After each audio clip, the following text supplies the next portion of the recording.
यदि कोई भी कार्य निष्काम कर्म योग की रीत से किया जाए तो ना उसका पाप लगता है और ना उसका पुण्य मिलता है। निष्काम कर्मयोग? हाँ, निष्काम कर्मयोग। ये कौन सा योग है माधव, जो मनुष्य को पाप और पुण्य दोनों से मुक्त कर देता है? ये एक गूढ़ विद्या है पार्थ। जो इसके रहस्य को समझ लेता है वो इस संसार में रहते हुए भी, संसार के सारे कर्म करता हुआ भी कर्म फल के बंधन से मुक्त रहता है। ये बड़ी अनोखी बात कर रहे हो केशव। मेरी बुद्धि अभी तक इसको ग्रहण नहीं कर रही। क्योंकि तुम्हारी बुद्धि पर अभी तक आसक्ति का पर्दा पड़ा हुआ है, और जो निष्काम कर्मयोग मैं बता रहा हूं उसकी बुनियाद ही निरासक्ति के आधार पर रखी गई है।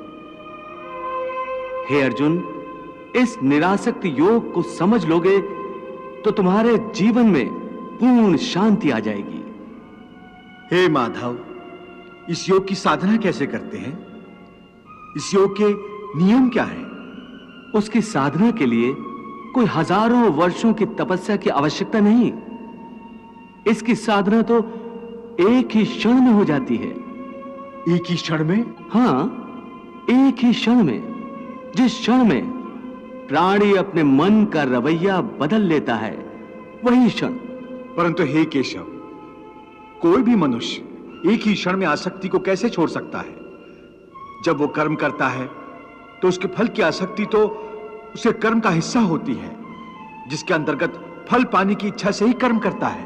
हे अर्जुन, बस यहीं से निष्काम कर्मयोग की साधना शुरू होती है।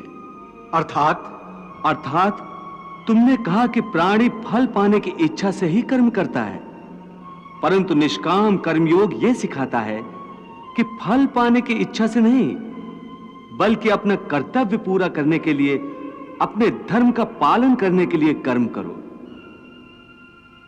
फल पर भरोसा रखकर कर्म मत करो, क्योंकि फल पाना तुम्हारे हाथ में नहीं, तुम्हारे अधिकार में केवल कर्म करना ही है।